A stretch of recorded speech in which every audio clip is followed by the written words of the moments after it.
观众朋友大家好，欢迎收看天津卫视大型情感节目《爱情保卫战》。今天来到节目的嘉宾们，他们究竟遇到了什么样的情况？我们先来认识一下今天的两组嘉宾，有请。欢迎你们。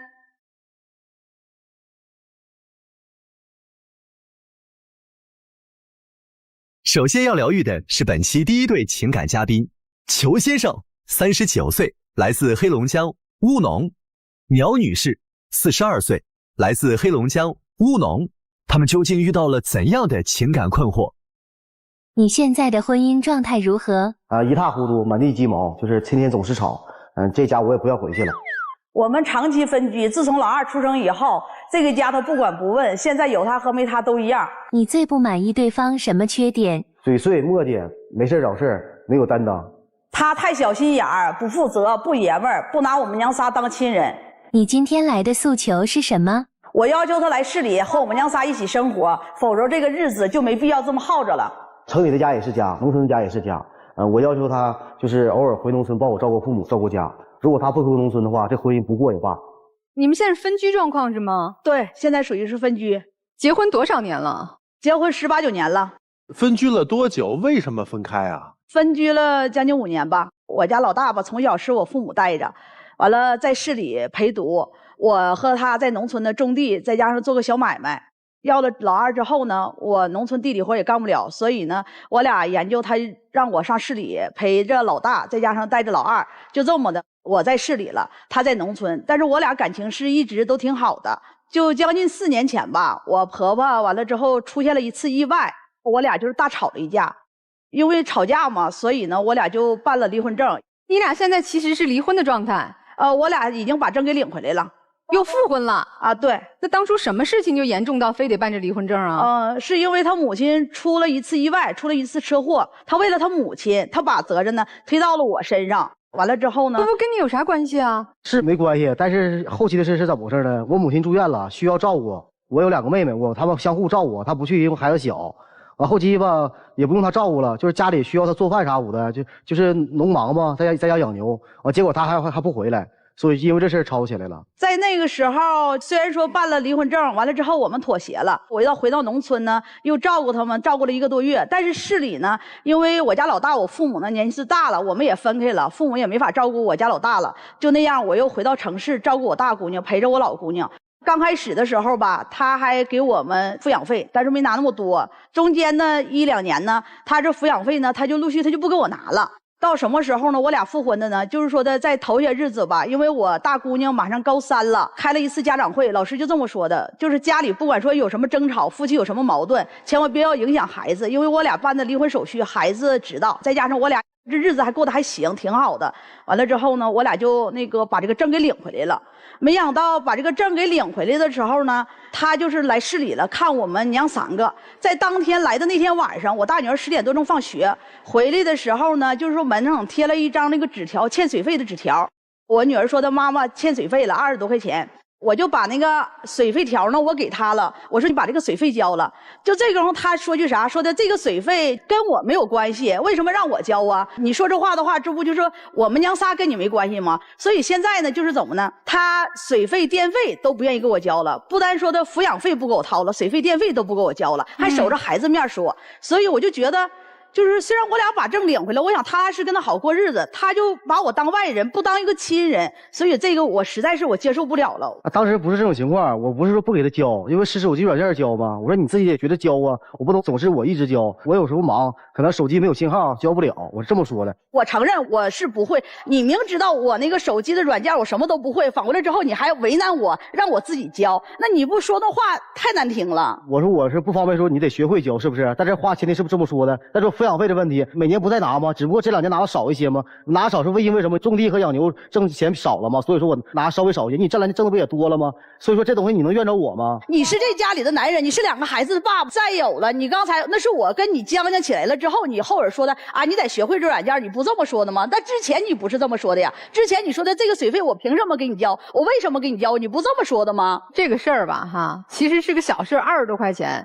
但是这妻子就觉得这已经心不在家里了，不上心了是吧？对，因为他的那个所有的费用他不承担了，因为2个孩子，一个上幼儿园嘛，一个上初中的时候，所以费用稍微有点高。完了，刚开始的时候他拿2、3万，但是后期呢不拿了，今年呢连水费电费他都不交了，是因为这个。哎，我问一个比较细的问题啊，你们离婚的时候财产分了吗？分了，属于是在那个市里，我有一个房子，他有个房子，但是我那房子呢稍微有点贷款，他那房子没有，是全款的。完了之后，我和2个孩子住在他那房子里头，我那个房子呢是我父母住着的，因为我那个房子的时候是我父母花了9万块钱给我掏了9万块钱。所以如果是离婚的这个状态哈，过去这4年他水电费付吗？啊，他付着，一直付着。哎，那人做的不错呀。但是抚养费他没掏啊。这4年你对你丈夫这么不满意，那你干嘛非要为了女儿高考就假模假式的把这婚复了呢？你复他干嘛？有什么意义呢？复这婚呢是为了就是2个孩子，就是对他们我稍微还是有感情的。完了之后呢，为了2个孩子，不想让2个孩子呢成为一家庭的孩子。这个不对，本来这一家4口爸爸妈妈离婚了就离婚了，相安无事的吧。这老师说有什么矛盾千万别当着孩子，孩子要考试了。老师说过你回去复婚吗？啊，没有，这个事老师不知道。所以您回来就复婚，复婚之后就为一水电费20多块钱当着孩子打一架，您这婚复了不如不复啊。本来没矛盾。对，本来挺好的。我就寻思这个婚如果要是复了嘛哈，完了之后我们就踏踏实实在一起好好过日子，就是以前的事儿呢也就那么过去了。那怎么就因为个20块钱就打到不可开交？是因为我现在我的收入低了，我孩子的抚养费我也承担不了了。完了之后，他是有钱不给你们付，还是就没钱？他有钱，他不给我付。我认为他挣的钱呢，他这么多年没给我们娘仨掏抚养费，是因为他把钱给他父母花了。孝敬父母是每个人该做的呀。但是我一分没捞着啊！他一年收入20多万，连我们娘3个抚养费都没有吗？一点都不给吗？他没有这个责任，他没有这个义务吗？钱呢？都给他，这给的只不过是少一些了，他就是认为我不给他。我父母这块基本我都不给他们花钱，他们都给我倒挂。等一下，你给我拿多少啊？你跟我说，给我拿2、3万算拿吗？我2楼我有个房贷，一个月交个1000多、1300多，将近1400。我还有养老保险，养老保险1200多，将近1300，再加上老大一个月最低得7、8千，老二还得3000。你算算，我不吃不喝吗？这一个月下来1万多块，你这正常，你这点钱你能够吗？那每年我不都给你拿个少说的也得4、5万吧？我们那时候还有哪块还有点地，完了之后1年还包出2、3万，那2、3万就定做还房贷了。你给我拿啥了？稍等啊，我听明白了，这妻子啊离婚4年，其实她没当离婚。注意，你该给我拿的钱，第一个，我那房子一个月有1000多块钱房贷，那不是您的房吗？离婚之后跟他有什么关系？你应该给我拿。第二个啊，我的养老保险你不给我拿行吗？注意，这是前妻的养老保险，前妻是个成年人。就是您刚才理所应当的提这些要求的时候，我就判断一个，您压根儿没以为这离婚是个事儿啊。对，我就是你看，因为我们之后和好了。你觉得是离婚了，我觉得这离婚不离婚，你都该给我拿。所以女士，咱们先明确一个事实，好不好？我再跟您确认2个问题啊。第一个问题，离婚的时候这家里的财产分了吗？啊，没分，钱都归他了。不给你一部分钱吗？不给你9万的吗？那怎么说没分呢？你怎么撒谎呢？你啥时候你给我钱了？你给我啥钱了？你说你留这个房贷啥的，你说把这个养老保险钱不都是提前预支都打到卡里头了吗？不是，我问一下子，你能不能不撒谎啊？你啥时候给我钱了？就刚开始头1年的时候，刚才我不承认了吗？这抚养费啥的你不掏点吗？你不是没掏，但是之后你不是没掏吗？就从来这账就捋不清。你能不能不在这说瞎话呀？我爸和我妈给你拿了那么多钱，不管是什么场合，是咱俩在的时候，还是别人在的时候，你从来你都不承认。你现在你说说，我跟你说，从打咱俩结婚一直到现在，我父母给你花了多少钱？你爸和你妈为我付出多少了？再有这么多年挣的，你不都给你爸和你妈花了吗？还有你妈出车祸，你把责任赖在我身上，好像是我开车给你妈撞了似的，不都是这样想的吗你？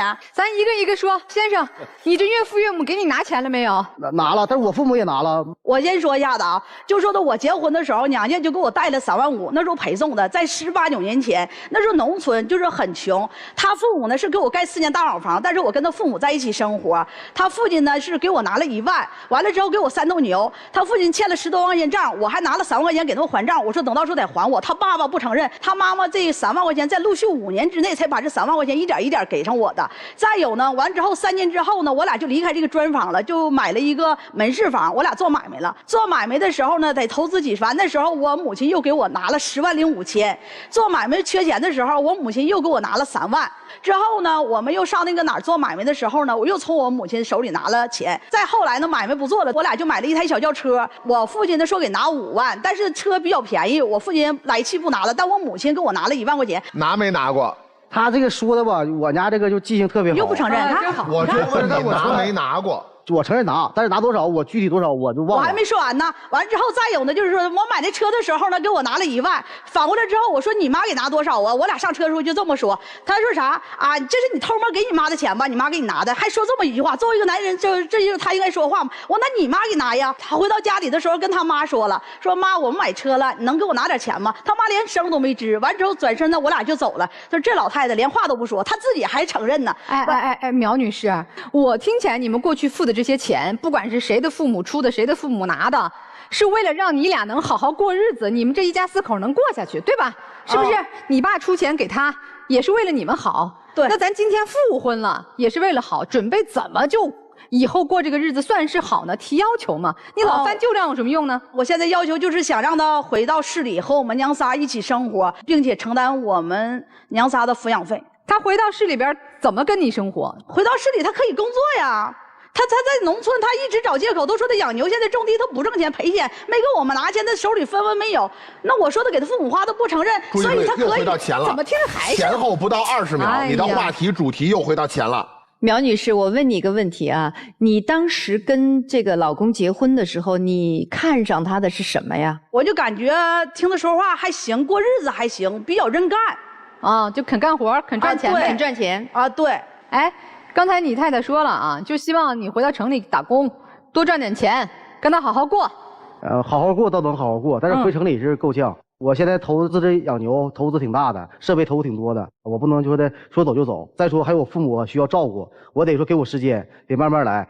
就是我建议是啥呢？城里和农村两不耽误，他偶尔回农村，我偶尔回城里，这样的能把生活打点更好一些。我问一下，你为什么要跟他复婚啊？你有没有考虑到你跟他复婚以后，你就要面对一个每天跟你讲你曾经欠我爸我妈多少钱，曾经你欠我们家多的情分，今天你应该给我多少钱，为什么你不给我钱，你为什么还要去养牛，你现在就应该把牛全卖了，你来到城里来给我们娘仨出去工作去，然后把钱用在家里。其实这个我想过，其实怎么说我就已经麻木了，就是这东西吧耳濡目染的，就是这么18、19年也就这么过来了。我一直在问一下，您觉得自己可爱吗？在他面前不可爱。您觉得您在他面前不可爱是吧？对。他是基于麻木了，他在感情上是麻木了，他基于我是孩子的爹，这是伦理；他基于我就应该回来，这个是道义。他跟你复婚完全不是因为你可爱，所以咱能可爱点吗？我怎么可爱？他不回来，他不是因为牛和地，他现在牛和地都已经不挣钱了，他自己说不挣钱了，他不回来因为什么？因为他爸和他妈，因为他父母。有问题吗？有什么问题？第一，那我爸和我妈，我也是他们亲生的，那我没说天天守着他们，我养着他，孝顺他。再有了，他爸和他妈又不是7老8十的，又不是走不了道了，挣不了钱了。他爸和他妈那时候，我跟你说，我俩闹离婚出车祸，才50多岁，他能自理，他能生活，他妈现在也能自理呀，他爸也能自理呀，不是不能自理呀。一个是说要赡养父母，一个说是要抚养孩子，这2件事都对，但怎么就在你们这个家庭当中就对立起来了呢？来，我问几个问题哈。第一，你告诉我，他的父母，尤其就你的婆婆，需要他照顾吗？现在不需要。现在不需要。对。4年前需要不需要？4年前只有那2个月的时候需要。丈夫回答一下，是还是不是？先期是他说对，但是现状是啥呢？我得守在我父母身边，比如说他有个。比如他脑干受损，我必须他身边得有人啊。你妈妈受伤了，有后遗症是吗？对。你的父亲不能照顾你母亲吗？我父亲吧，他腿折过，就是他现在就是走道有点瘸。比如说洗衣做饭啥我的，他就不算太擅长。你在家做什么照顾你父母的事情了？就是偶尔帮做饭啥我的。偶尔啊，因为我母亲她经常谁在做饭？我母亲。我母亲。你母亲做你的饭吗？有时候带出来。什么情况下你给母亲做饭？他就是糊涂的时候，我就得给他做。啊，他是闲着的时候。那1个月能给母亲做几次饭？忙的时候也就是3、4次。那好，1个月30天，27天是母亲给你做饭，到底是你照顾母亲还是母亲照顾你啊？就是忙的时候基本上是我母亲在照顾我，说实话。哦，所以说你母亲不仅能够自理，还能够照顾你，对不对？对，清醒的时候行。好，你的父亲需要你照顾吗？我父亲倒不用我照顾，那请问你为什么4年你不回城里去看他们呢？但是有个前提，我父亲他有那个季节性的哮喘。你不要总是把季节性的或偶发的作为你不回家的一个理由啊。我问一下吧，你们夫妻俩之间还有感情吗？有感情。因为如果我说没感情的话，我的复婚就不成立，然后继续让他花钱就不成立。感情在哪儿啊？一点都没看见。对，他在家不愿意过来，有一个最起码的原因，他妈妈还能给他做个饭，就舒服吗？回家还是？就是怎么呢？他现在就是把所有的爱都给他父母了。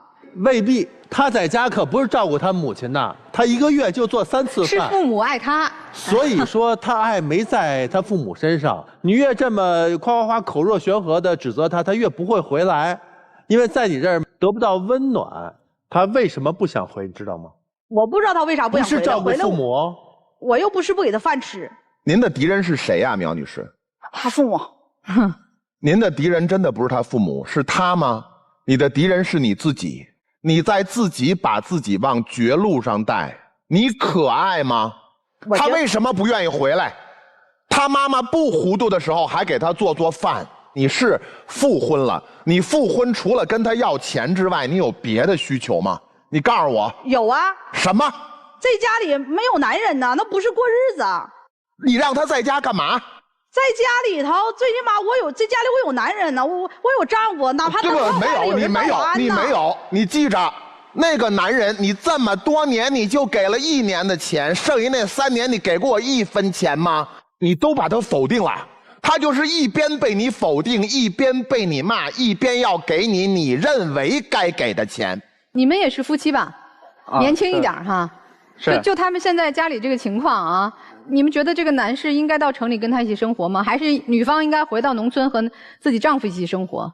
我觉得大哥也没办法，就是父母那个啥了嘛。就是大姐这边的话，我觉得咋就没办法？他家父母都能自理啊，还能给全家做饭呢。大哥的这边父母不是有那个后遗症嘛，留下了。就你是支持大哥的，你就在农村待着是吧？对。就如果你是大哥，你们也会是这个样子，两地分居是吗？对。这个大哥跟我老公一样的，全部都是向着他父母。如果说我跟他一起回去了，也会是变成这个样子。然后我就是觉得大姐一个人过得还是比较好一些，维持现状是吗？对。啊，咱也听听老师们有什么建议啊？太惨烈了，怎么会这样子？姐，你太不招人待见了，真的。你第一次既然赌气跟他离婚了，后来你就不要再去跟他若无其事的和好。你要知道，你做的每一个决定都是有代价的，你要付出代价，对方也要付出代价。已经是你过得很不开心了，很不快乐了，很不爽了，你才会想跟他离婚。你并没有给他设置任何的门槛，结婚离婚对你来说，我感觉好像儿戏一样，这个是很可怕的一件事情。不管是男的还是女的，你不要在婚姻里面有一种这种恩情培养的概念。比如说我们俩结婚的时候谁付出多一点，或者你拿这个东西跟他一直叨，你们俩已经结婚刚说19年了，你不可能让他一直以一个说我是你的恩人，或者我对你有恩情，我的父母对我们的婚姻有恩情，拿这个东西一直讲，一直去压迫他。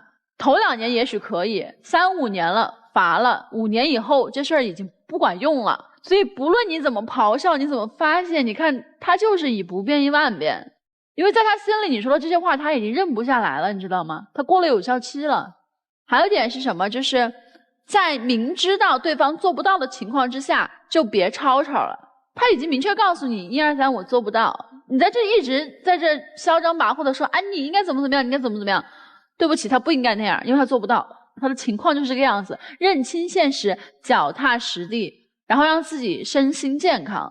我先对男方说一下哈，我问问你，你对你太太还有感情吗？18、19年了，说没有啊，是瞎话，多少有点。如果今后还是这种状况下去的话，你觉得你能接受吗？就是他得做略微改变吧，我能接受。他的妈也是妈，我的妈也是妈，就尽量平衡一下子，完了把这家维护的拖延一下子，我就能接受。毕竟2个孩子都挺大的了。好，男方我觉得这一点比女方好，他知道你的妈是妈，他的妈也是妈。那么我现在说一下女方，你一定要明白爱情是什么，不是只是索取。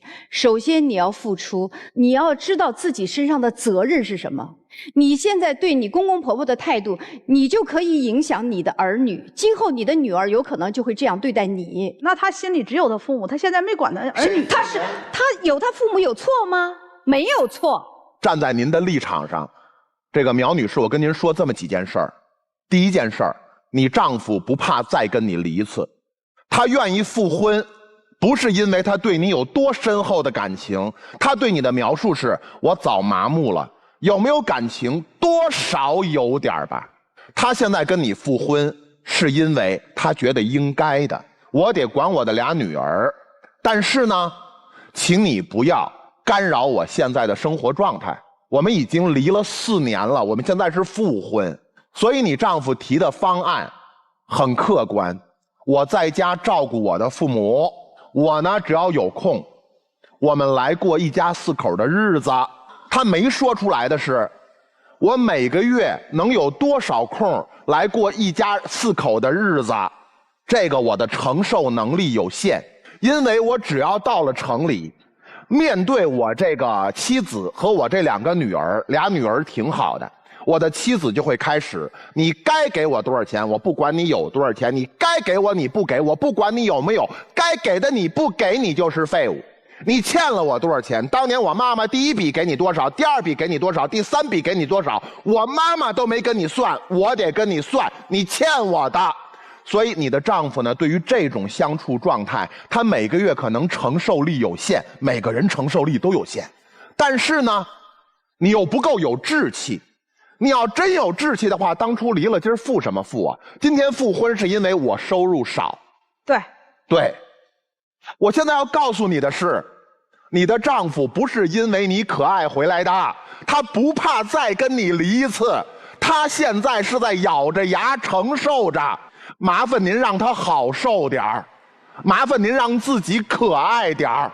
哎，苗女士，你能听明白任老师这么苦口婆心、掰开了揉碎的跟你说，你能听明白吗？是为了你好。哎，就你所有的这个行为模式都是在内耗，而没有实际意义。你没发现吗？你叫的再高，你老公改了吗？听你的吗？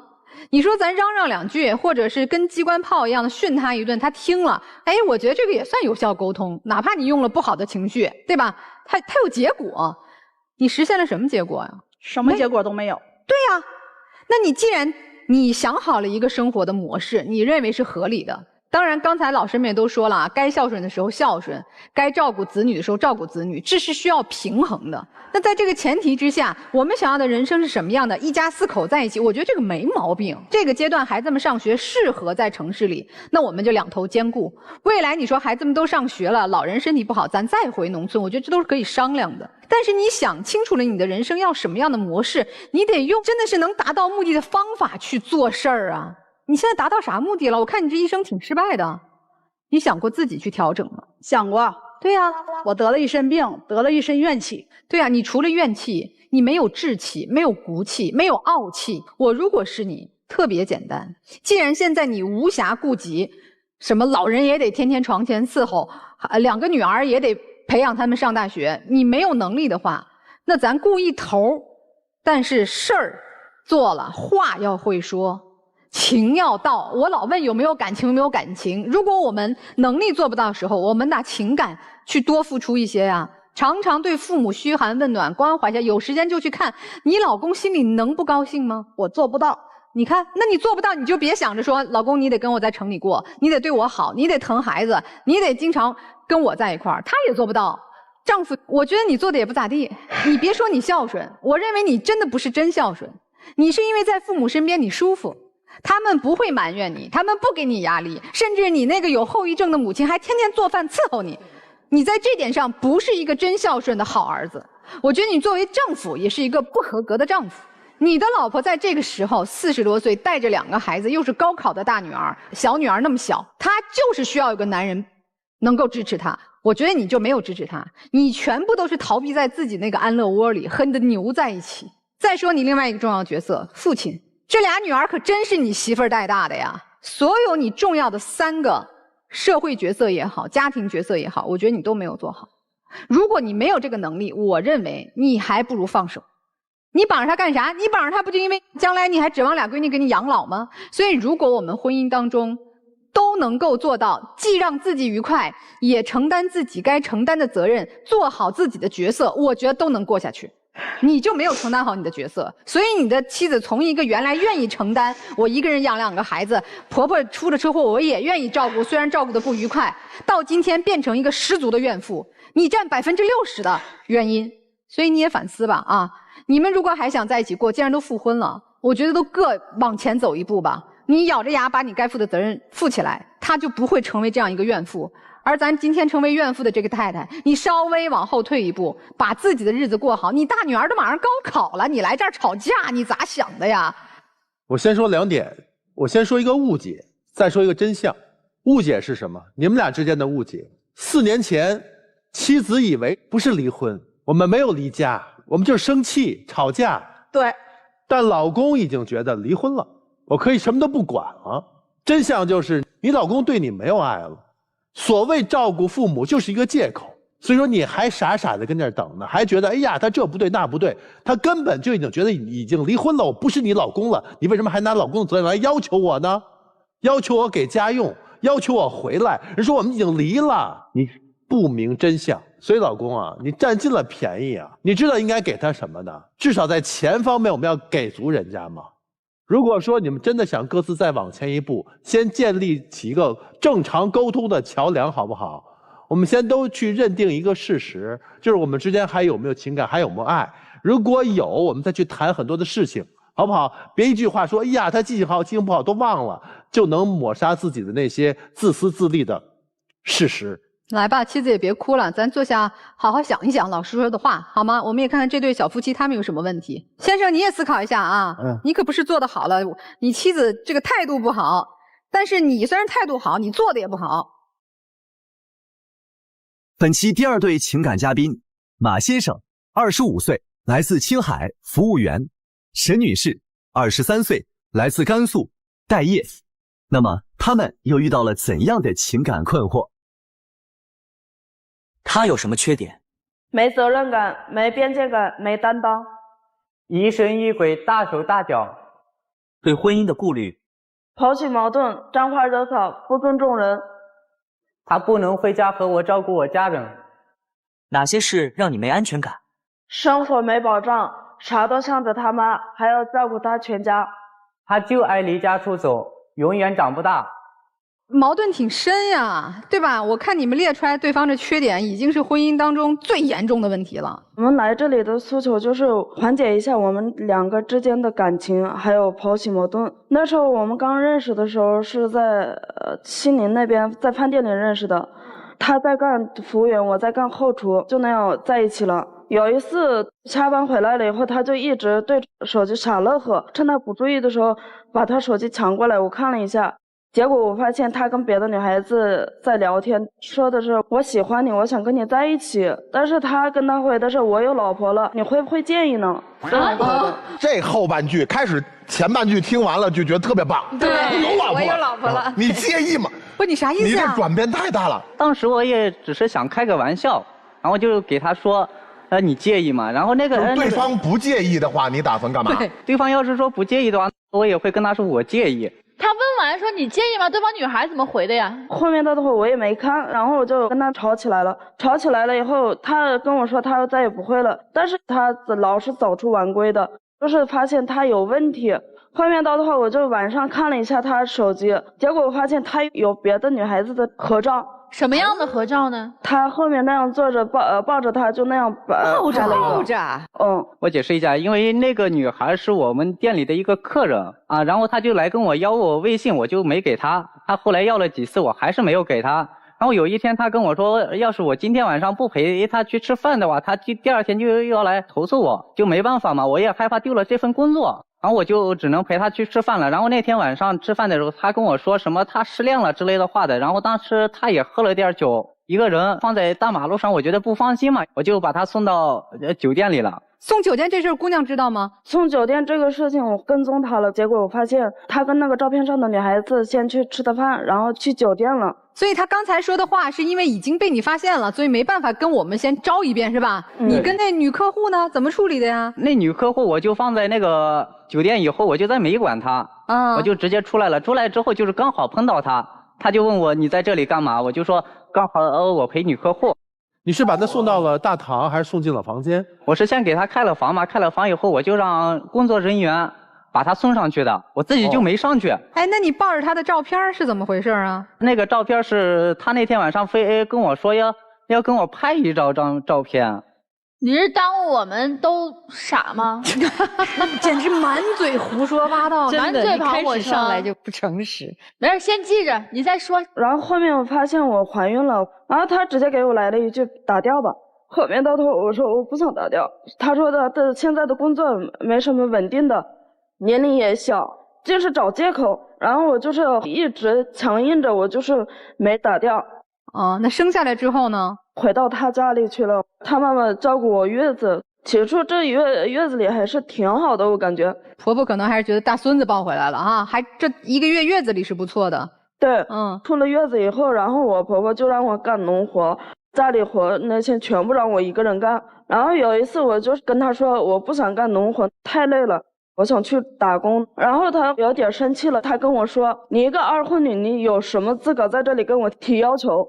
为什么是成二婚的话，是因为我没认识他之前遇到一个男孩子，也是办了酒席的。我们那边办了酒席的话，也算是结婚了。这件事儿你跟你现在的这个老公以前说过对吧？对，但是没有跟婆婆家说是吗？对，没有说。所以你俩吵架把这话秃噜出来了，让婆婆听着了。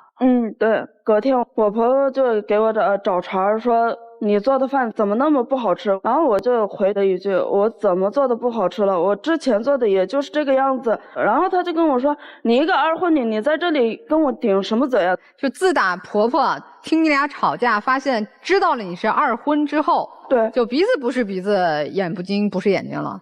有一次就是我收拾房子，我全部收拾干净了，结果我婆婆就冲进来说你怎么还没把地扫干净？我说我已经扫干净了。她跟我说你一个二婚你怎么连房子都不收拾不干净呢？我就是因为为了孩子去考虑，然后我就什么话都没说。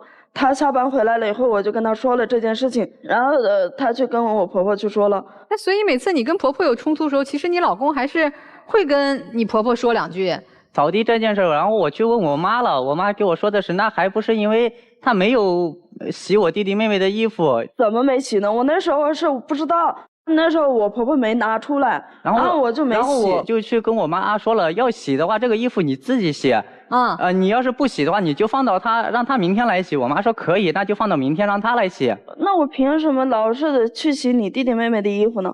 我们那边女方结婚过来的话，就是帮我弟弟妹妹洗一个衣服，我觉得很正常，不过分。还有一次就是我们俩在一起看电视，我公公就是来我们那个房子里跟我们说让我们出去找工作，我就说可以。然后我公公就说了一句工资都要交给他来管，不要交给我来管。如果说交给你来管的话，你带着这些钱跑了怎么办？除了干活也没有财政权，自己手里还没钱是吧？对，我那时候想买个头巾，然后我就是跟我婆婆一起去逛街了，跟她说了这个头巾挺漂亮的，我婆婆就说了一句你一个二婚女，你有什么好打扮？这怎么变口头禅了？我真受不了了！你这婆婆怎么什么事儿都因为你二婚说事儿啊？就是口头禅，她说这二婚女你不配买一头巾，是这意思吗？对。这换成谁也受不了，是不是？然后我就一气之下，我就直接到兰州那边去了。那个时候我还在工作嘛，我爸跟我说，你媳妇儿好了，你回来一趟，咱们商量一下，你这儿子该怎么办？你这孩子我也不知道怎么弄啊，说。然后我当时就回去了，我回去了以后，我就给我妈问，妈，你帮我带一下这个孩子吧。然后我妈给我说的是，你这个孩子我不带，是你自己的孩子，我凭什么要帮你带孩子？这说的也没错。我妈说完之后，我就觉得，我还是去把亲妈找回来带还是比较好的。然后我就去兰州找她了嘛。跟他见面了以后，在兰州打工了快要1个月的时候，他生病了。白天我照顾他，晚上我还要去上班。有一次我就是坚持不住了，然后我就跟他说，今天休息1晚上，我不去上班了，因为我太累了。他就不同意，说我会把工作给弄丢了。他不是来找你回家带孩子吗？他后来就是没同意，他跟我说，我跟你在外面打工可以，我现在就是不想回家带孩子了。就等于其实你去找老婆回家陪孩子，结果你也被他说服了，两人一起留在兰州，准备打工赚钱，过这种生活了，就孩子留守儿童了呗，爷爷奶奶看着，是这样吗？对，是的。那这种日子后来呢？隔天我就跟他说，你赶紧去上班吧，你不去上班，把压力都丢到我一个人的肩上的话，我受不了。然后他去找个工作的话，他反而把仅剩下的600块钱给花掉了。那我当时也是为了替你着想，我想的是我去买个彩票，如果是中一点的话，还能维持一下呢。然后后面到的话，我就得跟他吵完架了以后，我一气之下，我就是直接来湖南这边了。然后我就是把聊天方式啊全部就给他删除了，我就是再也不想去联系他了。那时候就不跟他过了，对，也不管孩子了。那时候就是也是那么想的。给生活费吗？就没给过。看过吗？看过一回，然后就没看过。那你这去湖南多长时间了？去了2年。你呢？你在哪儿啊？我还是在兰州那边，我就是时不时的回家看一下孩子。如果说孩子生病的话，我也就回家照顾一下。你在兰州那边干嘛？打工。哎，我老婆在的时候我不打工，我买彩票玩。我老婆去湖南了，我在兰州，我能打工。你俩玩过家家呢，我的天啊！然后呢，小伙子？然后我就有一天，我就在某一个平台上刷到他了，然后我就给他发了私信了。他先是不想跟我见面的。然后给我说你改了没？我肯定改呀。然后他跟我说的是，那改的话你要拿什么保障呢？然后我就给他说，那我给你写一个保证书行不行？写了一个保证书是吧？啊，有保证书是吧？带来了是吗？带来，我们看一下。就这么一句话。我保证以后再也不强迫你回家，父母没生病的话，咱们就一直在外面打工。他那时候跟我说的是，他现在就是不想回家，偶尔回家看看孩子可以，但是就是一直不想在我家待着。我说可以，那我就写一个这样的保证书嘛。这个保证书你觉得还可以？还可以，所以还可以的前提是这保证书连那孩子一句话都没提，就是你们俩一直在外头打工的意思，就是一直不管自家娃。是管，但是就是一直不回家嘛。对，一直不回家。但是那孩子怎么办？孩子的话就是我爸妈管，我就是每个月给我爸妈抚养费。给多少钱？1个月就2000，在我们那边老家就2000的话就差不多了。哎，我以为他这保证书保证的是我过去那些毛病都改。对，我不跟什么女生发微信，什么抱着拍照片，我对你要好，我对咱孩子好。他保证了一个不要求你回老家。彰化惹草那天也是给我保证了，也是给我发信息说过了，我说他再也不会做那些了，让我放心的跟他过日子，说着呢。那都做到了吗？做到了。到了湖南那边以后，2个人一起上班，上班了以后，有一次我婆婆打电话过来说让我们一起回去养一下他们。我婆婆受伤了，就是我爸给我打电话啊，说我妈生病了，就是让我们俩一起回来帮忙照顾一下我妈。也有这个记录是吗？电话还是语音的记录是吗？啊，是有。我们看看说了什么啊？是有的。孩子挺想你们的，你们就回来吧。既然你喜欢他，我也勉强的让他进这个家门，但是咱们得就说好了，他要是想进这个家门，就必须得好好照顾这个家。照顾我和你爸，农活也必须得扛起来，弟弟妹妹也要照顾好。长嫂入门就得拿出长嫂的样子来。现在我自己也在犹豫，我要不要回去。第一点就是我也是太想孩子了，第二点就是我想到以前他跟他妈对我的各种都不好。所以其实你们现在的问题是，这次复合，你的丈夫是希望你能跟他一起回老家的，是吧，小伙子？对，我是希望他跟我回家，帮我照顾一下我妈。等我妈好了，我可以再带她一起出来打工的。最近母亲生病了。对。但你知道你媳妇儿现在为啥流泪，为啥那么犹豫，或者说她干脆就不想回去吗？我理解。理解啥？你说说啊，你说给她听啊。以前呢，我不知道我妈会那样对她。因为我前面我就已经跟我妈说过了，我妈当时给我说的是可以同意了。你不知道你母亲当年一直多次的，即便你劝说了之后，她依然说这是个二婚女，对她不好。是吧？对，我那你不知道这次你就能做主，你妈就从此改变了，尊重这个儿媳妇了。我也跟我妈说了，如果说她这次要是不同意的话，我就带孩子出来，带他们两个一起在外面打工嘛。那你老公这态度不是挺好的吗，姑娘？你这为啥还一直抹眼泪啊？就是的，也是害怕我婆婆不会听她的话。你听到那个婆婆说的话了吗？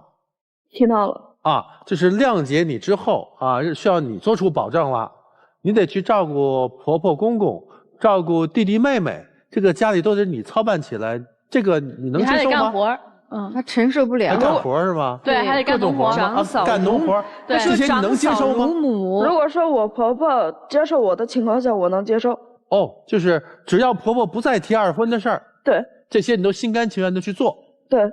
你看，其实现在是个好的沟通的开始，对吧？你说只要婆婆尊重我，我愿意长嫂如母，伺候公婆。老公也说了，如果我妈妈做不到尊重你，我承诺我带着你和孩子咱就走出去。对，这不挺好的一个沟通的开始吗？你为啥还这么难过呢？这事儿不难呀。如果一旦婆婆没有兑现她的承诺，你都做到这些了啊，她还那个不尊重你，你再走啊。所以你现在点是什么呢？她现在的点应该就是犹豫，要不要回去。我问问这对夫妻啊，比你们家事儿好像还大，是吧？你们还都养着2个孩子，都不管钱给的多少，这彻底就几年不回来。你说现在这姑娘应该跟着回去吗？我认为她作为一个母亲，为了孩子，我觉得她应该回去，因为她是一个母亲，她有这个责任，她有这个担当，她有这个义务。但是如果要是照顾婆婆呢，其实她也应该的。但是又家里有2个弟弟，不是这婆婆说她二婚女，换你干吗？换成是我绝对不干。如果我要是说的要求我要回去了，我自己的老公必须得听我的，家里的人如果需要我照顾，公婆也得听我的。因为家里需要我照顾啊，家里的地需要我管，需要我种，挨累需要我去，还有弟弟妹妹也得需要我去管，所以我是家里的主人，所以这家里的一切必须得由我来管，还有所有的收入也必须得交到我的手里。这思路不错哎。对，因为你要管起这个全家，管起这个全家所有的任务都是你的。那照顾一家人4、5口人，作为一个女人在种地特别难。完了之后，家里钱还得归老人说的算，买东西还得听老人的，凭什么？为什么呀？我为什么我嫁给你一个男人，我听你全家的人的话呀？为什么我花钱我还不仗义？所以呢，如果要是我为了我儿子我回去，为了丈夫回去，但是我绝对不会去听你全家人的话。小伙子，这大姐说的同意吗？你回去让人家出力了，那权也得给人家。全家的钱都交媳妇儿，做得到吗？这个可以。你相信他吗？半信半疑吧。如果你是我家的妹妹啊，我会这么劝她，不要相信这个男人说的任何鬼话。在一起的时候满嘴跑火车，然后要出卖自己的色相去陪女客户，还得把人家送到酒店去。完了，你发现这种暧昧的聊天，所有的东西都是他对你不好的事实。那你第一次去了他们家，你所有的他整个家庭环境对你的一些身心上的一些迫害，也是不争的事实。你不要去一地的碎玻璃渣里面找糖吃，你会硌着手的。但是有一点就是你自己的孩子，你一定要做一个称职有责任的母亲。我整场听下来觉得你是一个完全没有责任心的恋爱脑。你过往的所有的付出的代价咱们就算了，因为是你自己选的，你选了这么个人，你选了一个他这样的家庭。你刚刚也听到了他妈妈的那一段话，下面你老公毫不犹豫地说我知道了，好妈，感叹号。他没有任何的为你争取，现在就是想要把你哄回去，继续当你的免费劳动力。如果我是你的姐姐，或者是我自己的孩子，不可能再让你回去受这份罪的。图啥呢？凭啥呢？为啥呢？这个男人救过你的命吗？这你能不能稍微自尊自爱一点，宝贝儿？知道。还有一点就是，你一定要知道自己的人生最想要的是什么。你一开始最想要爱情，他不是，绝不是良人。后来你想要孩子，完了现在后来孩子你也不要了。你到底想要啥呀？我告诉你，你想要什么？从现在开始，你要一个独立体面的人生。你首先要做好你自己生而为人的责任，你自己的社会价值。我才25岁，未来我的世界里就只有干农活、照顾弟弟妹妹、侍奉公公婆婆，然后你所有的努力到最后，他们家的耻就是他妈的一句话。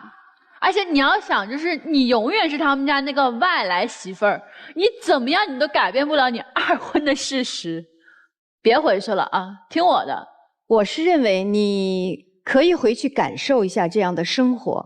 人没有完美的，你现在还年纪小，我希望你通过这件事情能让自己成长起来，因为你这个人没有责任心，没有责任感。我希望你能回去感受一下你各种各样的责任，包括对你公婆的，包括对你孩子的，包括作为老婆的责任。我希望你能感受一下这个，通过这个事情能让自己成熟。如果说你当时觉得你实在受不了，你可以把这个家很好的安排一下，你再带着孩子和老公出来都 OK 的。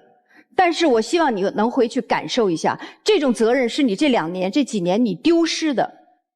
我希望你通过这个事能让自己成熟，也祝你们幸福。从头到尾听来，我都觉得，就内心我是很痛的哈。就是2个年轻人这么年轻，然后对自己、对孩子、对父母、对生命毫无敬畏之心，毫无责任而言。一个年轻的母亲怎么能因为跟婆婆怄气，就不要孩子，看也不看一眼，问也不问一句？我都觉得你们俩不是说咱夫妻感情怎么样，爱情要不要继续，日子要不要该怎么过，是先问问内心，我们怎么看待生命和人生。姑娘，你是个挺狠的人，你发现没？我老公都不想要这个孩子，我就一股狠劲儿，我就是要。当然这个母亲我觉得这是母性天性，我就要完了我管他不管不顾，我就是这样了。然后一句二婚说的我不好听，我又不管不顾，你真的是跑了，你知道吗？你把这股狠劲儿用来善待生活，善待生命，你还说不定做出一番成就呢。咱就没黑没白把这股狠劲儿用来成长，用来赚钱，用来陪孩子，养育自己的儿子，你是可以成为一个好母亲的。所以我觉得今天啊来得挺好的。你如果今天能够警醒到，我作为一个女性，作为一个母亲，从此我人生的职责和我人生的信条是什么？我觉得你还有可能人生以后会不错的。回不回婆家都不重要，重要是从今天开始认清生活。好，知道了。我倒是觉得啊，如果你真想还跟这个男人咱一起抚育孩子，一起把这个小日子凑合过起来，你回去。因为他不是说了吗，你婆婆现在生病了，你就在生病的这一个阶段缓和一下婆媳的矛盾，多做一点，老人哪怕唠叨一下，咱左耳朵进右耳朵出，婆婆身体好了，咱这份孝心尽完了，麻溜走。你有这股狠劲儿，你带着儿走啊。这老公不是天涯海角追着你吗？你就把家撑起来，带着这个不太靠谱的老公一起成长。小伙子，我跟你说，你别稀里哈啦上场，你也是，哎呀，你老婆都这样了，你还嘻嘻哈哈的，还什么都不当回事儿，你是真不把生活当回事儿。他是真狠，你是真不当回事儿。你都为人父了，你父母也年纪越来越大了，他们也会生病的，你不扛起来谁扛啊？所以啊，既然决定来到这儿，还想堂堂正正做个父亲，做个男人，做个丈夫，从今天开始立起来，该负的责任负起来，该改的毛病改掉，好好做人，好好做事儿，未来还大有可期。你们是有很多美好的未来可以期待的，知道吗？咱不是40、50岁了，炒的一锅粥那离了算了，美好生活还没开始呢，奔着美好去吧，行不？行。跟无情的人别聊情，二位无情，咱们就聊得失吧。问一下啊，小马，你的本来面目你知道，她愿意嫁给你，这还不得着吧？但凡当初没那么糊涂的嫁你，这已经嫁了，儿子已经生了，这是不是得失？是。得嘞，这不就开心了吗？别聊情啊，别跟我聊情，你们二位千万别糟蹋这字儿。然后另外一个，问一下这个沈女士，谁伤害你了？我婆婆。她现在跟你说了，以后我不提你二婚的事儿了，你婆婆说过吗？我婆婆没说过。好嘞，咱们聊得失，是不是让你婆婆做个保证？就是因为你的丈夫跟你做的所有的保证，如果你信的话，我肯定不拦着，对吧？比如说他跟你保证过以后会对你好，然后他跟你保证过以后会求上进，想想那600块钱那彩票，想想他那个酒店门口喝多了那女客户，想想他抱着人拍那照片，反正你要是愿意信他你就信。但是是不是得你的婆婆跟你说一声，我以后不再跟你说二婚的事儿了？你能让你妈妈跟她说一声吗？以后别再因为二婚这事儿挤得人家了。这个我可以跟我妈说说。我觉着你应该珍惜现在你这妻子，因为好多机会不会再有二次，所以去做自己妈妈工作。还有刚才有一个说咱们家钱归他管，你能做主？可以做主。我认为你还是让你爸爸妈妈表个态吧。就别张口就来，过日子不能张口就来。你还能做主？当年我对爱情忠贞呢，他信了，后来呢？所以咱们别聊情，咱们就聊得失。要回去，要让他的妈妈跟你说，以后我不再因为你是二婚，就在你面前去贬低你了。要让他妈妈跟你说，不是他妈妈跟他儿子说一声，我勉强能接受他进咱家门，他儿子说好嘞，扭过头来就让你回家，好吗？知道了。哎，我还真是不知道给你们什么建议，但是我先弄清楚几个事儿，我才能想清楚到底怎么往下你们走是最好的。你们现在在一起吗？都在湖南，还是一个在兰州，一个在湖南？现在2个都在湖南。在一起多久了？现在一起有大半年了。大半年了。对。你这次想让他回去的目的是什么？想让他帮我照顾一下我妈。你说听见了吗？他听见了。再次和你在一起，并且现在想让你回家，不是未来说我们一起好好过日子，解决那些矛盾，而是想让你照顾他的母亲。你现在为什么纠结？是因为孩子。不是他。不是你们俩之间感情，是因为孩子，因为你后悔了，对不对？对。好，那我知道怎么给你建议了。回去把孩子接出来，你们2个人在外面带着孩子工作生活，弥补你作为妈妈的缺失和错误。知道。老公啊，我告诉你，你还有一个弟弟妹妹，可以照顾你的母亲。母亲现在身患何病啊？就是前一段时间摔了腿。哦，生活不能自理了。对，然后现在就是我姐。您的父亲可以照顾他吗？我的父亲可以照顾他，但是我现在现在的话就是让我姐。你回去能照顾他吗？我不相信，你回去能照顾你的母亲，所以才拉着他回去照顾你母亲，对吗？对。你不孝啊！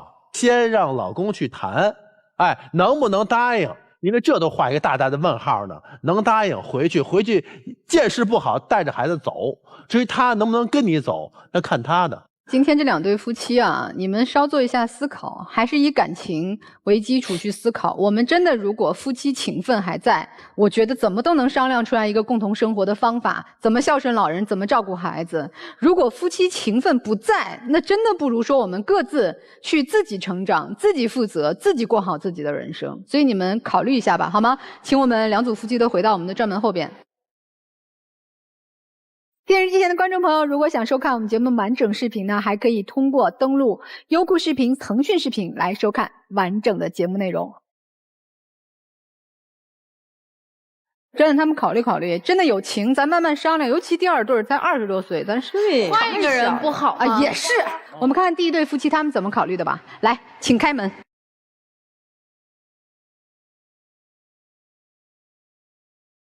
啊，没有。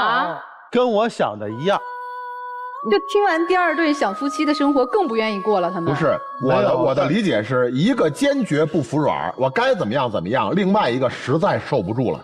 我认为他们的婚早在4年前就真离了，真离了，只是女的还就负的没必要是吧？对，这个妻子还在，还有些幻想，这位女士还在幻想当中。我觉得就像刚才这妻子说的，对吧？就是生活主动权掌握在自己手里，过不下去，哎。行吧，这4年都浪费。小夫妻能出来是吗？能出来。咱看看小夫妻的选择吧。来，请开门。别出来啊！哎呀，你看，行吧？对，他应该出来，让他们历练一下。你俩怎么着？你们达成什么一致了？回去不回去啊？到底？回去。哦，回去。这姑娘其实挺有主见的，就是先回去照顾婆婆一段时间，然后就是把婆媳关系也缓和一下，就出来打工。这姑娘其实还是挺有主见的。对，我觉得呀，咱不要逞一时之气，也不要逞一时之能，日子得慢慢过，而且要心平气和的过。毕竟咱们为人父母了，是吧？以后别再赌气说走就走，不管孩子了，这个能做到吧？能做得到。以后能多想想自己妻子的她的感受，给她一个舒服的、对可信任的生活环境，可以吗？可以，像个男人一样扛起来。对，日子很长，慢慢过。先抱一下呗。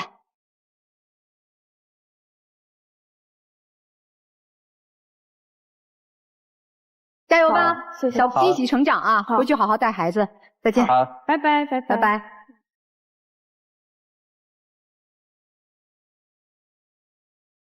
我觉得有时候这个时间其实真的是良药，就是太年轻了，其实很多事情都不懂，给他们一些时间去成长，也许会从错误的这个过去的选择当中啊，找到新的这种人生的方向和选择。